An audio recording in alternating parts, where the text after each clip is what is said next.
What is up, guys? Sonduren Fanarredha here. Today I'm going to be telling you my top 3 tips on how you can be making money on buying your cars. So honestly, throughout the last 10 years of my life, I've been buying and selling cars and making a profit. And I want to share with you guys my 3 tips and giving you real life examples of the cars I bought and why I bought them at the times I bought them, where I've been able to flip the cars that I want to flip a year or 2 later and make money on it at the same time. So one of the biggest and most important pieces of understanding what car you need to buy in order to buy these cars to flip in the future, if that's your plan, is to really find the cars that are at the bottom of the depreciation curve. So really, I have 4 examples that I'm going to share with you right now of similar cars that I bought at the bottom of their depreciation curve that was really critical to ensuring that when I do purchase the car, I'm not going to take any more hit on depreciation on the asset. Number 1, a 2002 Mazda Miata MB. I bought this car knowing that these Mazda Miatas at this year have bottomed out in the depreciation curve. There wasn't the new ND that came out, the new Mazda Miata. Still the NB model was really popular at the time. It still held out really well, especially in the resale market. You did not see prices of those Mazda Miatas go down at all. So I went ahead and explored, and I did a lot of research into the pricing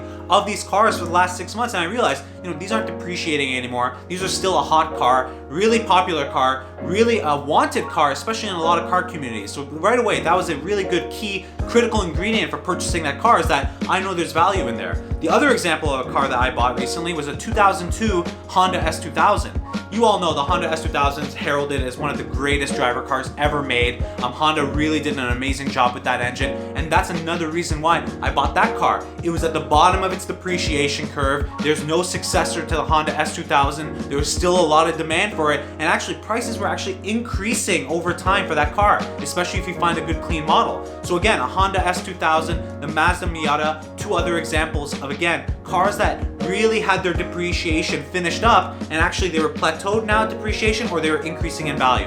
And finally, my last example, a car that I really loved when I had it at the time, was my BMW E46 M3. So this was a 2002 manual 6-speed coupe classic BMW. A lot of people consider this M3 the pinnacle of what BMW M3 and BMW Motorsports was about. So I went ahead, picked up that car. Again, those cars, bottom of the depreciation curve, still lots of demand, still a lot of people that love it. And especially, notice all 3 cars I just talked about, manual transmission, all naturally aspirated. These cars really were driver cars. People love them for not only the power, but the handling and the characteristics of the car. The BMW M3 was really a pinnacle of all those type of things. Again, another car I was able to manage to flip for profit because I bought a car at the bottom of the depreciation curve that I loved, that had all the right ticks into making sure that it is a valuable car and I'm not going to be taking in any more depreciation damage when I purchase the car. So that's number 1, making sure you find a car that you want to buy at the bottom of the depreciation curve. So again, the 4th example, and you guys know, is the 2008 Audi R8 that I just got. Another fine example of a car, manual transmission, naturally aspirated, that I picked up, and we're going to see the prices increase of this car as they become more collectible. The second biggest tip, and this is more primarily for people that are in seasons, is especially in Canada, is buying a car in the winter. This is so important. Every single one of those cars I just talked to you about that I bought them all in the winter. The Mazda Miata I picked up in King City, up north of Toronto, and I drove it out into the snow coming back here. The Honda S2000, again, winter car, I bought it.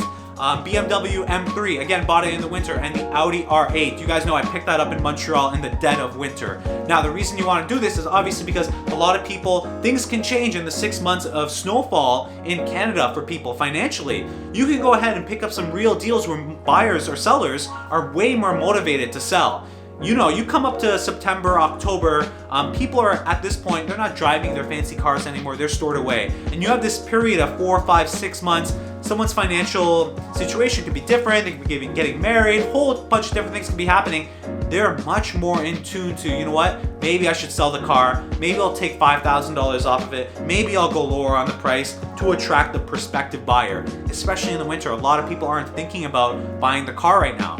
But then you see the prices increase. I've seen this happen so many times. Prices go up in the spring and summer. Obviously, you have a commodity that you could drive and enjoy right now, versus in the winter, people buy the car, you don't necessarily enjoy it right away. I still enjoy it because it's in the garage and I'm looking at it. So every single one of those examples, you've seen, I bought in the middle of winter because there's definitely increased value and you have extra purchasing power and more wiggle room to negotiate anytime you're buying one of these, especially a summer car in the winter. And finally, this is actually probably the most important thing of all of this, is making sure you do your due diligence on the car really good in terms of the maintenance, in terms of the running costs. So one big thing is you could go ahead and you can get a car that's at the bottom of the depreciation curve, especially some of the expensive German cars. You could go ahead and negotiate such a great price in the winter. But if you don't really look at the maintenance that was done on the car and make sure that it's not going to require additional repairs, you're going to be blowing through tons of cash in repairs on possibly some of these cars that are a lot older that have depreciated for that reason. So it's really important, A, that you do your due diligence when purchasing the car. Really good pre-purchase inspection, making sure you know kind of what's going on in the car and what's going to fail. You need to investigate the car. You need to find out all its quirks. What goes wrong with the car? What's a high cost of failure? Can I actually replace that piece by myself to save myself money? I'm going to give you a great example right now. The Audi R8 is probably the biggest example I can share with you guys in terms of, wow, if something goes wrong with this car that's out of warranty, I'm going to be paying a lot of money out of pocket for this car. So I made sure I did a PPI, checking the clutch. That's a $10,000 repair, making sure the clutch is in good condition. The engine is in good condition, especially for a mid-engine car. One big fact that I found out with my car, and I knew about this, the magnetic ride suspension on the Audi R8, OEM replacement to fix, $8,000 to $10,000 installed. I knew about this, I know that it's gonna fail, but because I did the research and I planned accordingly, I knew for myself I could get some BC Racing coilovers in the car for much cheaper. I can install it myself at no cost. It wipes out that possible cost in terms of maintenance for me. So really making sure when you investigate, when you're looking for that car you want to buy, it ticks the bottom of the depreciation mark. It ticks you're buying it at low season. You need to make sure you do your due diligence and check and tick off. You're investigating all the quirks and problems that could arise on the car. You're doing a proper pre-purchase inspection on the car, making sure there's nothing wrong with it right now that's going to end up costing you a lot of money.